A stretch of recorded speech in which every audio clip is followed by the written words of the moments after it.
Hello, Skykeepers. Warm greetings to you from the head offices of Avian Conservation Uganda Society.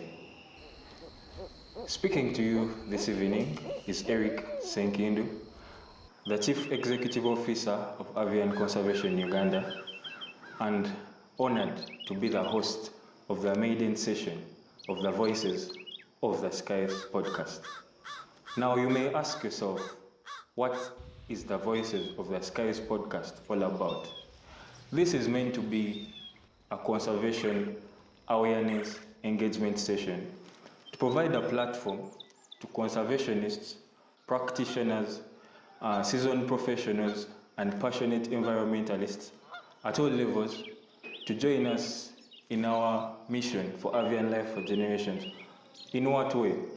Through conservation awareness, pushing environmental education, and preaching the gospel of conservation throughout Uganda and the rest of the world.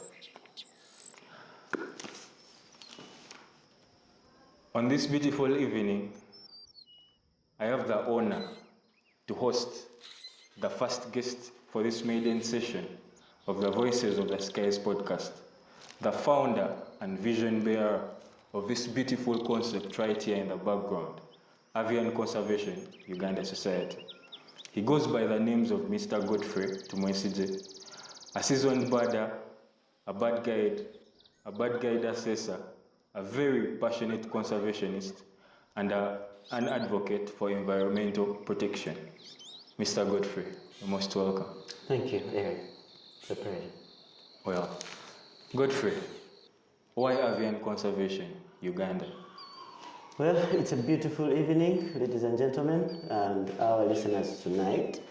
Like the host just mentioned, Godfrey is my name. And yes, Avian Conservation Uganda Society,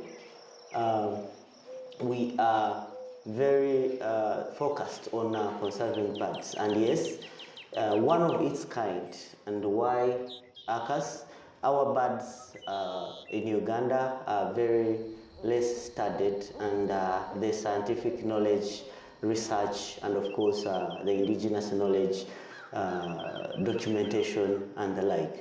Besides that, birds of Uganda are quite behind in terms of conservation, and also the relationships or the interactions between birds and the communities or people they live with is quite, the gaps are quite very big, and ACUS's main focus is to bridge those gaps that I just mentioned about.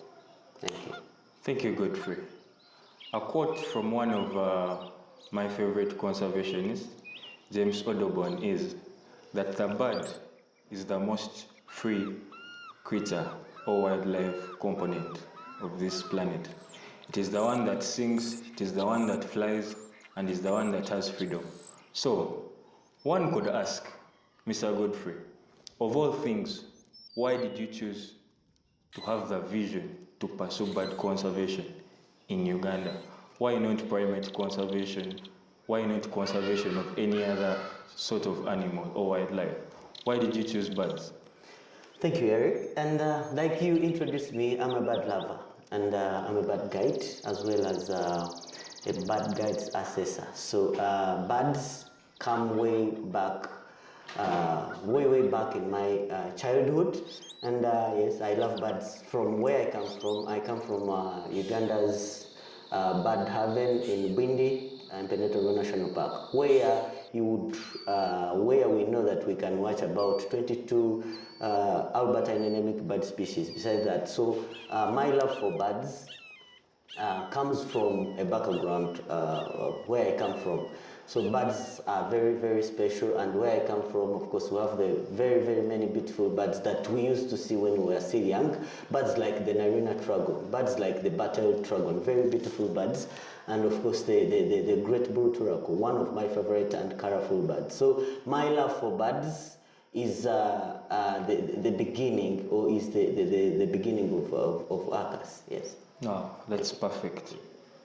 Godfrey, could you shed a picture for a viewer out there about the status of Uganda's birds relative to other countries in the world? How best positioned is Uganda to conserve bird life in the world? Well, Uganda is doing quite well so far. Now that we even have an organization that is focused on birds, conserving birds of Uganda. Uganda holds about 11% of the world's bird list. 11% of the world's bird list. Those birds live in Uganda. And yes, Uganda now sits also. We sit at number 4 in Africa with the largest bird checklist. We now have about 1,082 bird species. We are number 1 now in East Africa by Avibase, statistics from Avibase. Uganda has the largest bird checklist. So Uganda is very well positioned when it comes to the numbers, and these birds also need protection, just like us human beings and the other primates, like you had mentioned. So birds really need people to also to think about them, to share love with them. So yeah, Uganda is you could call it a paradise for bird watchers, bird lovers, and bird conservationists. Not forgetting the bird researchers. Surely. Yeah. So you mentioned that Uganda has about 1,000 plus bird species. I know this may not be easy on you, but if someone asked, what is your favorite bird? And what is the story behind it being your favorite bird? Well, yes, okay, that's quite an intriguing one. But my favorite bird, I could say it's the first bird that I captured when I got serious with bird watching, or to study when I started studying birds. The bird that I captured on my first day out on bird watching to go and look for birds, that was way back in 2010. That's when I first went out to do bird watching, and my first ever bird to see was the double-toothed barbet, and I have always loved it because it was my first ever bird to capture as a beginner. And yes, I would say it's my favorite, but truly I do not have a favorite bird. I do not have a favorite bird. I love them. I love all of them. But yeah, a double-toothed barbet, it being my first ever bird to see or to capture, whose name I crammed. It was cramming by then. I crammed it, and every time I go outside and bird watching, I see it, I always recall where I have come from. And one of the things that I believe in, and why I say it's my favorite bird, it's because one of my principles is that I shouldn't forget where I come from. So just like in bird watching, just like in life, I don't forget the first bird, and I always have, I have total respect for the double-toothed barbet. Interesting. Yeah. So from my side, I'm always caught by beauty and flashy colors. So my favorite bird at the moment, I'm not sure if it will last, but it is the red-cheeked cordon blue. That's interesting. That's a very beautiful one. Very interesting. Yeah. So, Mr. Godfrey, what would be your message to the listeners and the people watching out there? What message would you give to them in as far as conservation, not only for birds, but for the environment and wildlife as a whole is concerned? Interesting. Well, thank you. A message to the members or to the listeners and the conservationists. I would like to remind, for those who do not know, that birds play a very, very important role within the ecosystem. In agriculture, in farming, everywhere, birds really have a very, very important role to play, and therefore they also deserve a second chance to live.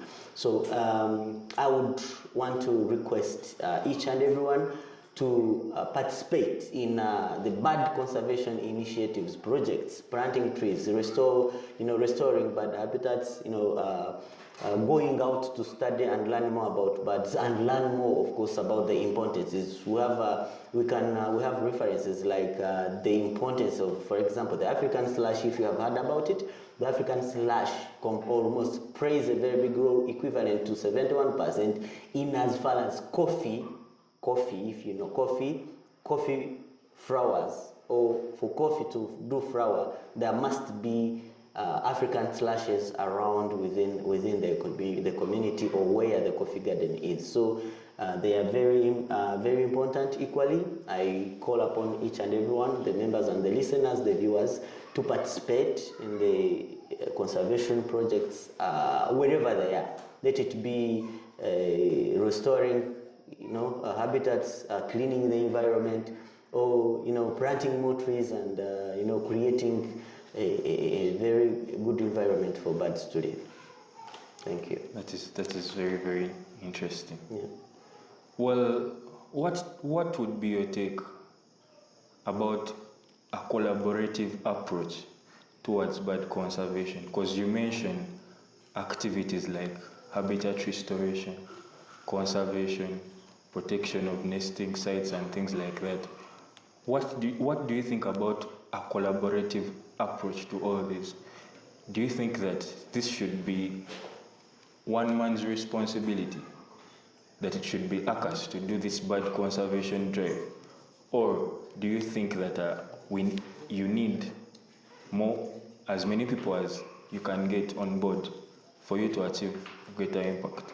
Well, it's not a one-man job, and it's not ACUS's job. We are, as the Avian Conservation Uganda Society, we are privileged that we took lead, we took the initiative to start this. But when birds are helping the ecosystem, when they are helping in the pollination or to dispose of the seeds they do, it's not for one man, it's for each and everyone. So it's a combination of all the communities, each and everyone, whether you're a bird watcher, whether you're an agriculturist, a farmer, each and everyone is supposed or is called upon to take part or to be part and parcel of all projects that will be happening and the activities that will be happening around the country, across the country, in as far as bird conservation is concerned.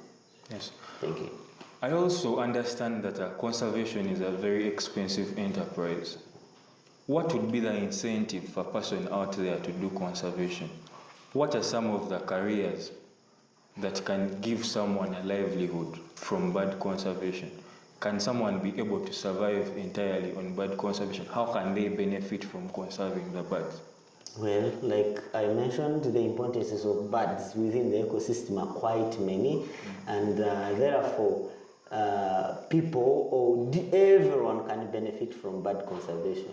Everyone. Because when you protect birds, they dispose some seeds. When you protect birds, they control pests within your gardens. When you participate in bird conservation, so each and everyone benefits. It doesn't matter how you participate. The most important thing is for members and the listeners to participate in each way, in any way you participate, in one way or another you benefit. Okay. Yeah, thank you. Well, today is 2nd May, and coming up is the Global Big Birding Day that is scheduled for 10th May 2025. What would be your message on this important day commemorating bird conservation with a particular focus on migratory bird species? What would be your comment to the people out there in regards to commemorating that day? Well, the message is quite clear for me on that day.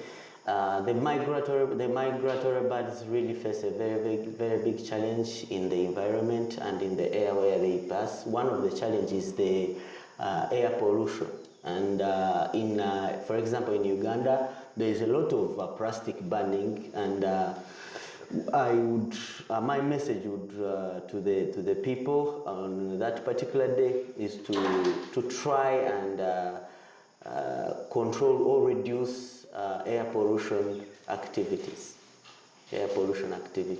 And of course, if I would want to be specific, like the factories which are having the fumes in the air, those fumes really cause a lot of damage to the birds that are flying. Given that they are really, when they reach in the clouds, somehow they condense and they obstruct the birds that are flying, and it's one of the challenges. And birds have been dying. They are found dead, in millions and millions of birds dead because they lost vision of where they were going. So air pollution is my key message to the conservationists. That's great. Yeah. This could be our very last question. How has ACUS prepared itself to commemorate this day? Yeah, ACUS is going to take one of the activities, and we shall go bird watching in one of Uganda's most sought after site, that is Lutembe Bay, and it's also known to be the largest host of migrants in Uganda. Lutembe Bay is located in the southern part of Lake Victoria, and it sits, of course, it's a wetland, and therefore it hosts the largest terns, and the gulls. They sleep there. That's where they land, and most of them actually roost there for the entire period that they would be here. The terns, the gulls, the ducks, the storks, the harriers. Most of them come and roost in Lutembe, and we are calling all Ugandan birders and across the world to come or to participate. And for those in Uganda, we welcome them to join us in Lutembe Bay. We shall be doing a bird survey, bird count, and focusing on the migratory birds. Thank you. Thank you very much, Mr. Godfrey. Yeah. It has been a pleasure hosting you. Thank you so much. To our viewers out there, the message is clear. Bird conservation is to us all and for us all. I'll re-echo these very same words from Mr. Godfrey, that as we commemorate the International Migratory Bird Day or the Global Big Birding Day 2025, we are going to be doing a birding activity at Lutembe Bay, one of the major sites for migratory birds in the country. So we welcome you to join us very early in the morning, 6 a.m. We shall be at the site to do a bird survey and bird count, after which we shall be having outcomes and a report that we shall share with you. Otherwise, thank you very much, Mr. Godfrey, for your precious time. Thank you, Eric. As we've heard, there's a lot of knowledge that has been shared from a seasoned bird and conservationist like himself. For me and the rest of us, I think it is always an honor to host people like Godfrey and have them share part of their experiences and knowledge in the conservation field. This will be it for our maiden session of the Voices of the Skies podcast. And also, I encourage us to keep following up on our social media handles, on our YouTube, on our website, on our LinkedIn, on our Twitter handle, all in the names of Avian Conservation Uganda Society, for following episodes of the Voices of the Skies podcast. We promise you nothing but quality content in as far as birds and conservation in Uganda is concerned.